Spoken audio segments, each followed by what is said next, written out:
नमस्कार students, MD school education hub में आप सभी का स्वागत है। मेरा नाम नीम कुमार, सब्जेक्ट ज्योग्राफी से मैं बिलोंग करता हूँ। आज मैं आपको एक ज्योग्राफी का बहुत ही मोस्ट इम्पोर्टेंट तथा महत्वपूर्ण टॉपिक करवाने जा रहा हूँ, जिसे आप ध्यान से देखें तथा सुने, जिससे आपको ये पता लगेगा कि विश्व में पाई जाने वाली जनसंख्या का प्रारूप कैसा है। जैसे कि मैंने लिखा है विश्व जनसंख्या, वर्ल्ड पॉपुलेशन। विश्व में जनसंख्या का प्रारूप किस रूप में बना हुआ है। जैसे कि आप सभी ने देखा है कि विश्व में जनसंख्या कहीं ज्यादा है तो कहीं कम है। तो आज हम इसी टॉपिक को लेके चलेंगे कि जनसंख्या का किस प्रारूप में बसा होना और क्या कहलाता है। जैसे विश्व जनसंख्या वितरण, देखो मैंने एक टॉपिक लिखा है फर्स्ट नंबर विश्व जनसंख्या में विश्व जनसंख्या वितरण। जैसे कि इसकी परिभाषा भी लिखी है मैंने, जनसंख्या का असमान रूप से वितरित होना क्या कहलाता है, जनसंख्या वितरण कहलाता है। मैं दोबारा रिपीट करूंगा, जनसंख्या का असमान रूप से वितरित होना क्या कहलाता है, जनसंख्या वितरण कहलाता है। जैसे मान लो एग्जांपल दिया, जैसे मैंने सर्वाधिक जनसंख्या कौन से महाद्वीप की है, एशिया महाद्वीप की है में निवास करती है। कौन से महाद्वीप में निवास करती है, एशिया महाद्वीप में। और दूसरी तरफ मैंने न्यूनतम जनसंख्या घनत्व ओशिनिया यानी कि ऑस्ट्रेलिया जो वर्तमान में है, ऑस्ट्रेलिया महाद्वीप का सबसे कम जनसंख्या घनत्व है। यदि इसका एग्जांपल पूछा जाए, जैसे कि प्रति वर्ग किलोमीटर में निवास करने वाली जनसंख्या, यदि ऑस्ट्रेलिया का देखा जाए तो जनसंख्या घनत्व एक व्यक्ति से भी कम है प्रति वर्ग किलोमीटर में, एक व्यक्ति से भी कम। यदि दूसरी तरफ अपने देखे, एशिया महाद्वीप का जनसंख्या घनत्व कितना है, 985 व्यक्ति प्रति वर्ग किलोमीटर। तो देखो दोनों में कितना डिफरेंस है। इसीलिए कहा जाता है कि जनसंख्या वितरण, जनसंख्या का असमान रूप से वितरित होना क्या कहलाता है, जनसंख्या वितरण कहलाता है। देखो सबसे पहले इसमें अपने जनसंख्या वितरण की बात करें। जनसंख्या वितरण में विश्व में कुल 7 महाद्वीप है और 7 महाद्वीपों की अलग अलग जनसंख्या है। इसीलिए जनसंख्या का असमान रूप से वितरित होना क्या कहलाएगा, जनसंख्या वितरण। दूसरी तरफ मैंने एक टॉपिक और रखा है सामने, दोनों का डिफरेंस एक ही होगा, लेकिन टॉपिक सेम है, लेकिन डिफरेंस क्या है आपको समझाने के लिए ये बताया गया है कि यहाँ आपने एक क्षेत्र की जनसंख्या निकालेंगे। जनसंख्या वितरण में अपने एक क्षेत्र की जनसंख्या निकालेंगे, लेकिन घनत्व में अपने प्रति वर्ग किलोमीटर में निवास करने वाले लोगों की संख्या ज्ञात करेंगे। कैसे, आज देखिए अपने सबसे पहले जनसंख्या घनत्व। देखो परिभाषा लिखी है मैंने, प्रति वर्ग किलोमीटर में निवास करने वाले लोगों की संख्या को क्या कहेंगे, अपने जनसंख्या घनत्व। देखो दोनों में डिफरेंस क्या है, कई बार ऐसा भी क्वेश्चन पूछ लिया जाता है एग्जाम में भी जनसंख्या वितरण और घनत्व में अंतर स्पष्ट कीजिए, तब दोनों की परिभाषा से एक जैसी रहेगी। लेकिन सिर्फ यहाँ अपने कुल क्षेत्रफल निकाल लेंगे और यहाँ अपने प्रति वर्ग किलोमीटर में। जैसे परिभाषा दी है जनसंख्या घनत्व की, प्रति वर्ग किलोमीटर में निवास करने वाले लोगों की संख्या को जनसंख्या घनत्व कहते हैं। जैसे एग्जांपल है इसका, एक सूत्र के अनुसार अपने जनसंख्या घनत्व ज्ञात की जाती है। जनसंख्या घनत्व ज्ञात करने का सूत्र क्या है, देखिए कुल जनसंख्या बटे कुल क्षेत्रफल। मान लो किसी भी क्षेत्र का कुल दायरा, कितने किलोमीटर दायरे के अंदर एक क्षेत्र बसा हुआ है, तथा दूसरी तरफ उसी क्षेत्र में कितनी जनसंख्या है, वो किसमें आ जाएगी, अपने प्रति वर्ग किलोमीटर में निवास करने वाली जनसंख्या आ जाएगी। जैसे एक एग्जांपल देके मैं भी आपको अभी बताऊंगा भी जनसंख्या घनत्व ज्ञात करने के अंदर अपने को कैसे ज्ञात करना है। यदि अपने को आंकड़ा दे दिया जाए पेपर के अंदर, किसी भी मान लो किसी भी क्षेत्र का अपने को कुल जनसंख्या दी जाएगी और उसका कुल क्षेत्रफल पूछा जाएगा, तो अपने उसी प्रारूप में ज्ञात करेंगे अभी कैसे अपने को निकालना है, कुल जनसंख्या बटे कुल क्षेत्रफल। जैसे विश्व की जनसंख्या में घनत्व को ज्ञात करने का सूत्र है, उसी तरह अपने विश्व में लिंगानुपात और साक्षरता दर, ये तीन चीजें एक साथ चलेंगे अपने। लेकिन उससे पहले अपने क्लियर करेंगे जनसंख्या घनत्व। अभी मैंने आपको बताया था जनसंख्या घनत्व, देखो किस प्रारूप में क्वेश्चन आएगा एग्जाम के अंदर और आपको किस प्रारूप में उसे हल करना है। सबसे पहले अपने एक क्वेश्चन था जनसंख्या घनत्व। देखो जनसंख्या घनत्व के ऊपर एक क्वेश्चन आया एग्जाम में, मानो किसी ए प्रदेश की कुल जनसंख्या 2 लाख है। देखो दोबारा रिपीट करेंगे हमने, किसी ए प्रदेश की कुल जनसंख्या 2 लाख है तथा उसी ए प्रदेश का क्षेत्रफल 2000 वर्ग किलोमीटर है। देखो क्या किया है, तथा उसी ए प्रदेश का क्षेत्रफल 2000 वर्ग किलोमीटर है, तो उस ए प्रदेश का जनसंख्या घनत्व कितना होगा। ये क्वेश्चन आता है एग्जाम में, वैसे कई बार ऐसा पूछ लिया जाता है। आपको क्या दे दिया जाएगा, ए प्रदेश की कुल जनसंख्या दे दी और उसका क्षेत्रफल दे दिया जाएगा और आपसे उस क्षेत्र का जनसंख्या घनत्व पूछा जाएगा। जैसे मैंने सूत्र बताया था आपको, जनसंख्या घनत्व ज्ञात करने का सूत्र क्या होता है, कुल जनसंख्या बटे कुल क्षेत्रफल। देखो ए प्रदेश अपने कुल जनसंख्या कितनी दी है, 2 लाख वर्ग किलो, 2 लाख, और उसका क्षेत्रफल कितना दिया है, 2000 वर्ग किलोमीटर। देखो 2 लाख में क्या दी थी, ए प्रदेश की जनसंख्या, तथा अपने को उसका क्षेत्रफल कितना दिया है, 20,000। देखो अपने जनसंख्या बड़ी है तो जनसंख्या अपने ऊपर लिख दी है और अपने को वर्ग किलोमीटर क्षेत्रफल है वो कहां लिखना है, नीचे लिखना है। अब देखो 3 डॉट से अपने 3 डॉट्स ले, यदि अपने इसको काटेंगे, अब देखो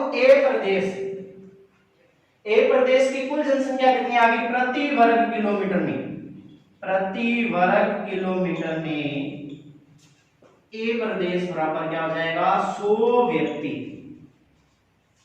कितने व्यक्ति हो जाएंगे, 100 व्यक्ति। तो इसमें ये दिया है, डिफरेंस क्या है कि प्रति वर्ग किलोमीटर में अपने को निकालना था, तो उन्होंने प्रति वर्ग किलोमीटर जनसंख्या का घनत्व पूछा है किस क्षेत्र का, ए प्रदेश का। तो ए प्रदेश का प्रति वर्ग किलोमीटर में कितने व्यक्ति आ गए, 100। तो इसी तरह आपने दोबारा ये कोशिश करनी है, ऐसा ही क्वेश्चन आप खुद दिमाग में तैयार करो ताकि आप उसे हल करके देखें भी यह क्वेश्चन क्या सही हो रहा है या गलत हो रहा है।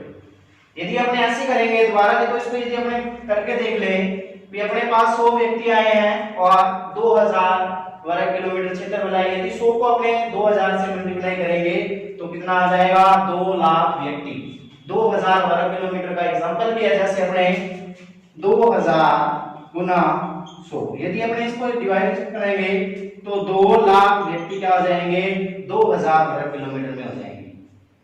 तो इसी तरह जनसंख्या घनत्व ज्ञात करने का एक क्वेश्चन हर एग्जाम में पूछा भी जाता है, कंपटीशन एग्जाम में भी बहुत बार पूछा जाता है। हो सकता है आपको अपनी क्लास में भी पूछा जाए, प्लस 2 क्लास में ऐसा मैटर बहुत सारा दिया गया है। तो आप ये ध्यान रखना, आपको इस तरीके से करना है एग्जाम के अंदर ताकि आपका क्वेश्चन पूरा फिल हो।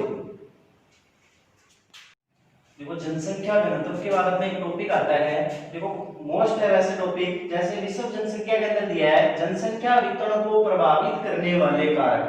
देखो आपको एक तरीके से समझना है, जो जनसंख्या वितरण को प्रभावित करते हैं वही जनसंख्या को बनाए रखते हैं। जैसे मान लो जो जनसंख्या को प्रभावित करेंगे और वही टॉपिक अपने को क्या करेंगे, जनसंख्या को लागू भी करेंगे।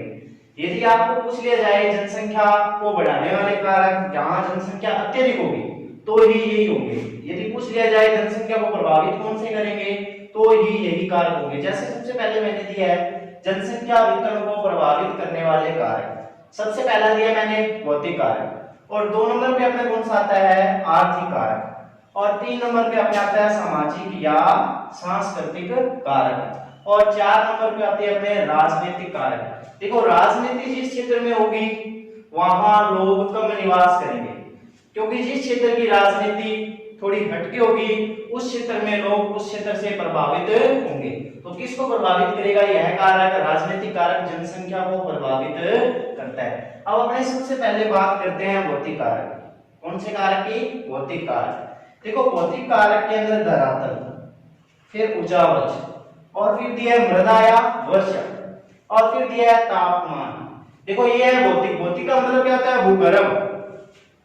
क्या अर्थ होता है इसका, भूगर्भ। कि हमारे भूगर्भ पे क्या धरातल समतल है या नहीं। फिर दूसरी तरफ उच्चावच, क्या वायु, हवाएं गर्म, ठंडी, अत्यधिक उष्णकटिबंधीय, शीतोष्णकटिबंधीय इस प्रारूप में है, या मृदा या वर्षा। जहां की मृदा, मृदा मतलब मिट्टी, जहां की मृदा या मिट्टी अच्छी है वहां पे लोग ज्यादा निवास करते हैं। दूसरी तरफ वर्षा, जहां वर्षा अनुकूल मात्रा में होती है वहां पे भी लोग ज्यादा निवास करेंगे, और जहां प्रतिकूल मात्रा में वर्षा होती है वहां लोग उस क्षेत्र को छोड़कर दूसरे क्षेत्र की तरफ पलायन कर जाते हैं। और लास्ट में आता है तापमान। देखो तापमान भी समशीतोष्ण, तापमान का सबसे बड़ा महत्व है। जहां तापमान अत्यधिक रहता है वहां फसल और उस क्षेत्र को प्रभावित करता है तापमान। जहां तापमान सामान्य मात्रा में रहेगा वहां जनसंख्या ज्यादा निवास करेगी। तो ये किसको प्रभावित करते हैं? जनसंख्या वितरण को प्रभावित करते हैं। सबसे पहले इसमें दिया था भौतिक कारक। भौतिक कारक के अंदर क्वेश्चन जैसे एग्जाम में पूछ लिया जाएगा जनसंख्या वितरण को प्रभावित करने वाले कारक। तो आपको ये डायग्राम वगैरह अपनी कॉपी में फिल करना है और आपको इसको समझना है। जैसे मैं बता रहा हूं उसी तरह आपने इसको अपने नोटबुक में सेव कर या इसको लिखकर या अपने नोट्स बनाकर तैयार कर लेने हैं। सबसे पहले जैसे मैंने बताया भौतिक कारक, उसी तरह दूसरा है आर्थिक कारक। आर्थिक का मतलब क्या होता है? उस क्षेत्र का क्षेत्र, उस क्षेत्र के अंदर किया जाने वाला काम। आर्थिक का मतलब पैसा। देखो वही क्षेत्र ज्यादा जनसंख्या के लिए अनुकूल होता है जिस क्षेत्र के पास अपने आर्थिक कामकाज अत्यधिक होते हैं। जैसे सबसे पहले बात करेंगे अपने खनिज की। जिस क्षेत्र, जो क्षेत्र खनिज संपन्न है वहां जनसंख्या ज्यादा निवास करेगी। जहां खनिज पर्याप्त मात्रा में नहीं है वहां जनसंख्या कम निवास करेगी। दूसरी तरफ जहां खनिज है वहां नगरों का क्या होगा? नगरीकरण हो जाएगा, नगर आपस में बढ़ेंगे। दूसरी तरफ होता है औद्योगिकरण। कल कारखाने वहीं अत्यधिक होंगे जहां औद्योगिकरण, खनिज, नगरीकरण पर्याप्त मात्रा में मिलेगा। वहां नगरों का क्या हो जाएगा? औद्योगिकरण हो जाएगा, नगर बड़े हो जाएंगे, नगरों का विकास हो जाएगा। देखो सीधा सा है आर्थिक कारक किस पे निर्भर करता है? खनिज पे।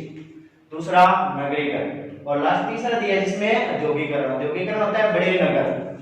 नेक्स्ट दिया इसमें अपने तीसरा कारक जो दिया था सामाजिक सांस्कृतिक कारक। देखो धर्म और संस्कृति यह नगरों को, यह जनसंख्या को कैसे प्रभावित करते हैं। जैसे अपने मान ले एग्जांपल ले कि किसी भी क्षेत्र में सिर्फ एक धर्म को मानने का अधिकार हो तो वहां सिर्फ एक ही धर्म के लोग निवास करेंगे, दूसरे धर्म के लोग निवास नहीं करेंगे। क्योंकि हमारा देश भारत देश है जिसमें सभी धर्मों को समान रूप से पालन करने का, धर्म मानने का अधिकार दिया गया है। जैसे धर्म देखो हिंदू, मुस्लिम, सिख, जैन, ईसाई, बौद्ध सभी धर्मों को भारत में अधिकार है अपने धर्म को मानने का, अपने ईश्वर को मानने का, अपने भगवान को मानने का और अपने धर्म का पालन करवाने का। दूसरा दिया है संस्कृति। देखो संस्कृति, जिस देश की संस्कृति अच्छी होगी वहां जनसंख्या सर्वाधिक निवास करेगी। तो लास्ट में मैंने राजनीतिक कारक मैंने पहले भी रिपीट किया है, मैं लास्ट में बता देता हूं क्योंकि राजनीतिक कारक इस कारक के अनुरूप यदि देखा जाए जहां पे अत्यधिक राजनीति की जाती है जनसंख्या बार बार प्रभावित होती है तथा उस क्षेत्र में जनसंख्या कम निवास करेगी। तो ये क्या है? दोबारा देखो अपने जनसंख्या वितरण को प्रभावित करने वाले 4 कारक दिए थे और आगे उनके टॉपिक है जो मैंने अभी आपको रिपीट किए थे। सबसे पहले धरातल, उच्चावच, मृदा, वर्षा और तापमान, यह किसमें आएंगे? भौतिक कारक में। और नेक्स्ट है खनिज, नगरीकरण, औद्योगिकरण, जिसमें आर्थिक कारक आ जाएंगे, सामाजिक सांस्कृतिक कारक, धर्म सांस्कृतिक अनुरूप जोड़े जाएंगे और राजनीतिक कारक में अकेला राजनीति देखी जाएगी। तो यदि आपको कोई समस्या हो तो मेरे कमेंट बॉक्स में जरूर बताना ताकि मेरे को भी पता लगे कि आपने कितना सीखा है। क्या कोई आपने कुछ चीज नहीं रह भी गई है तो मेरे को दोबारा बताना, मैं आपको फिर समझाऊंगा।